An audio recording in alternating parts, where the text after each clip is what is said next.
Hello guys. आज हम जानेंगे कार्बन के बारे में और इससे बनने वाले यौगिकों के बारे में। सबसे पहले तो आप ये जान लीजिए, कार्बन एक सर्वतोमुखी तत्व है। इसका कहने का अर्थ है, हम जो कुछ भी अपने आसपास देख रहे हैं, लगभग सभी वस्तुओं में कार्बन पाया जाता है। ये हमारे उपयोग में आने वाली वस्तुओं जैसे भोजन, कपड़े, दवा, पुस्तक आदि, पेड़ हम देख रहे हैं, कागज, लकड़ी, कुछ भी जो हम देखते हैं अपने आसपास, उन सब में ये कार्बन पाया जाता है।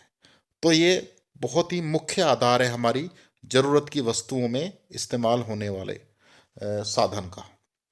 भूपर्पटी में केवल 0.02% कार्बन खनिज के रूप में पाया जाता है, बहुत ही कम मात्रा है। और वो पाया जाता है किन में? कोयला हो गया, पेट्रोलियम हो गया, आपके जो पेट्रोल डीजल वगैरह जो बनते हैं, कार्बोनेट एवं हाइड्रोजन कार्बोनेट। और जो हमारे वातावरण में हमारे कई गैसें पाई जाती हैं, जैसे नाइट्रोजन हो गई, ऑक्सीजन हो गई, कार्बन डाइऑक्साइड हो गई। सब जानते होंगे नाइट्रोजन कितनी पाई जाती है हमारे एनवायरनमेंट में? 78%। बट कार्बन जो है बहुत ही कम पाई जाती है। इवन आपकी ऑक्सीजन भी 21% होती है, लेकिन जो कार्बन होती है 0.03% ही पाई जाती है। यानी कि बहुत ही कम मात्रा में ये वातावरण में, एनवायरनमेंट में पाई जाती है बच्चों। चलिए अब इसकी केमिस्ट्री को हम जान लेते हैं। बच्चों, कार्बन को हम दिखाते हैं सी से। ये कार्बन का प्रतीक है और इसका परमाणु क्रमांक होता है बच्चों 6। पता होगा आपको। और जब भी इसका हम इलेक्ट्रॉनिक विन्यास लिखेंगे, वो क्या लिखते हैं हम? 2 और 4। पहले कोश में 2 इलेक्ट्रॉन आते हैं तथा दूसरे कोश में 4 इलेक्ट्रॉन आते हैं। तो इसका सी इसका प्रतीक हो गया। परमाणु संख्या इसकी 6 हो गई। समझ में आ रहा होगा। और ये आपका इलेक्ट्रॉनिक विन्यास हो गया बच्चों। अब देखिए, इसके अंतिम कोश में 4 इलेक्ट्रॉन आ रहे हैं, 2 और 4। अब चूंकि प्रत्येक जो तत्व होता है, वो अपने सभी कोशों को पूर्ण करना चाहता है। तो ये दूसरा कोश है। दूसरे कोश में अधिकतम इलेक्ट्रॉन की संख्या 8 होती है। तो ये 8 किस तरीके से बनाएगा? ये 4 इलेक्ट्रॉन लेकर के बना सकता है। अच्छा, एक दूसरा तरीका भी मैंने बताया था, ये 4 इलेक्ट्रॉन किसी को डोनेट कर दे, किसी को दे दे, तो 2 कोश इसका भरा रह जाएगा। लेकिन 4 जो इलेक्ट्रॉन की संख्या है, ये बहुत ही ज़्यादा है। अतः इसको छोड़ने में भी ज़्यादा दिक्कत है और इसको लेने में भी ज़्यादा दिक्कत है। क्योंकि अगर छोड़ते हैं तो काफ़ी नुकसान हो जाएगा। वो जल्दी से 4 इलेक्ट्रॉन को लेता भी नहीं है।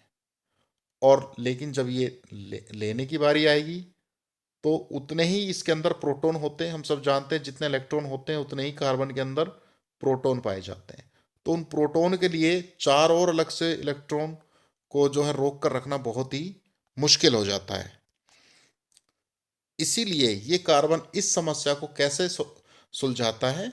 ये साझेदारी करता है। यह इलेक्ट्रॉन की साझेदारी करता है। साझेदारी का मतलब है 4 इलेक्ट्रॉन अपने साझा करता है उस कोश को पूरा भरने के लिए। और इसी प्रकार कोई दूसरा तत्व होगा, वो भी अपने 4 साझा करता है। तो साझेदारी के दोनों के वो कोश पूरे भर जाते हैं 8 इलेक्ट्रॉन से। तो ये 4 इलेक्ट्रॉन की ये साझेदारी करता है। इसलिए इसको बोला जाता है बच्चों चतु संयोजी। चतु मतलब 4, संयोजी मतलब साझेदारी करके। तो कार्बन, अभी मैंने बताया, ना तो 4 इलेक्ट्रॉन ये खोता है और ना ही 4 इलेक्ट्रॉन लेता है।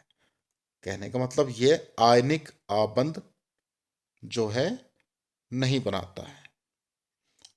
यह क्या करता है?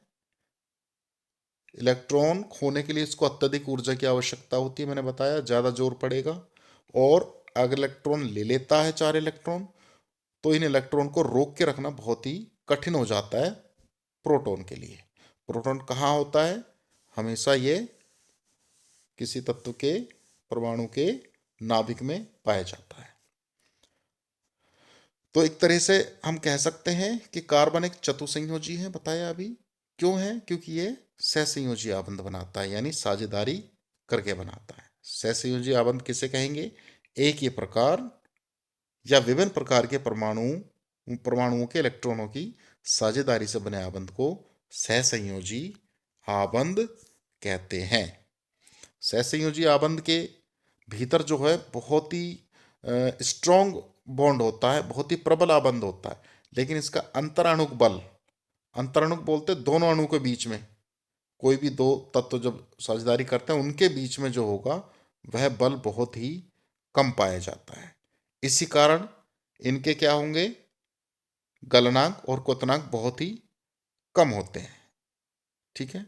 सहसंयोजी यौगिक सामान्यतः विद्युत के कुचालक होते हैं, और जो ये यौगिक जो बनते हैं इनकी साझेदारी से, वो विद्युत के कुचालक होते हैं, उनमें विद्युत प्रवाहित नहीं होती है। तो मुख्य रूप से हमने जाना कि कार्बन जो आबंध बनाता है वह सहसंयोजी आबंध ही बनाता है। कार्बन की तरह और भी तत्वों के परमाणु इस तरह का साझेदारी करके आबंध बनाते हैं, अणुओं का निर्माण करते हैं। उदाहरण के तौर पर जैसे हाइड्रोजन हो गया आपका, ऑक्सीजन हो गए, नाइट्रोजन हो गया, नजर आ रहा होगा आपको। ठीक है जी। हाइड्रोजन में बाहरी कोश में एक इलेक्ट्रॉन होता है, और जब भी दूसरे हाइड्रोजन के साथ बनाएगा तो वो भी अपना एक देगा, तो इस तरीके से शेयरिंग करके ये हाइड्रोजन का अणु बना देगा। इसको बोलते हैं एकल बंध। एकल बंध बोलते हैं कि केवल दो इलेक्ट्रॉन इसमें जो है आपके बनते हैं। दो इलेक्ट्रॉन से बने आबंध को हम एकल बंध कहते हैं, केवल इसमें दो हैं। जैसे ऑक्सीजन का देखते हैं। अब ऑक्सीजन का परमाणु क्रमांक होता 8, तो इलेक्ट्रॉनिक विन्यास होगा इसका 2 और 6। तो जब भी यह किसी अणु का निर्माण करेगा तो इसके जो हैं बाहरी कोश में, जो बाहरी कोश के हिसाब से जो इसकी वैलेंसी बनेगी, वैलेंसी नहीं, बाहरी कोश में जितने इलेक्ट्रॉन होंगे वो अणु बनाने में साझेदारी करेंगे। अब जैसे ऑक्सीजन के बाहरी कोश में 6 इलेक्ट्रॉन है, तो 6 इलेक्ट्रॉन ही इसमें पार्टिसिपेट करेंगे, साझेदारी करेंगे। देखिए, ये एक ऑक्सीजन का एक आपका परमाणु हो गया, एक ये दूसरा ऑक्सीजन का परमाणु हो गया, इसमें 6 इलेक्ट्रॉन साझेदारी करेंगे। इसका 2 इलेक्ट्रॉन इधर लगा देते हैं, 2 इलेक्ट्रॉन इधर लगा लेते हैं, 2 इलेक्ट्रॉन इसके इधर हो जाएंगे। ऐसे इसके भी, इसको मैं क्रॉस से दिखा रहा हूँ, 2 इलेक्ट्रॉन इसके यहाँ, 2 इलेक्ट्रॉन इसके यहाँ, और 2 इलेक्ट्रॉन इसके यहाँ पे आ जाएंगे।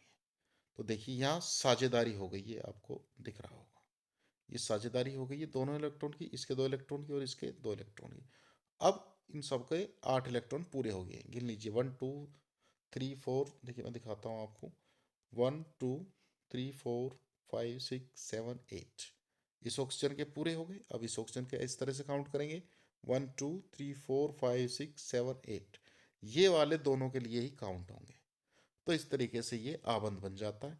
अब इसमें देखिए 4 इलेक्ट्रॉन नजर आ रहे हैं आपको, और 4 इलेक्ट्रॉन नजर आए, उस आबंध को हम बोलेंगे दोहरा बंध, या द्विबंध बोलेंगे, या दोहरा बंध।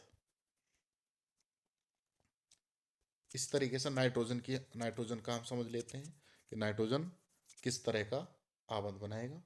नाइट्रोजन का परमाणु क्रमांक होता है 7, इलेक्ट्रॉनिक विन्यास 2 और 5, यानी अंतिम कोश में 5 इलेक्ट्रॉन है, तो साझेदारी में इसके 5 इलेक्ट्रॉन ही भागीदारी करेंगे। देखिए किस तरीके से, ये नाइट्रोजन हो गया, इसके मैं इलेक्ट्रॉन को लिख सकता हूँ 1 2 3 4 5।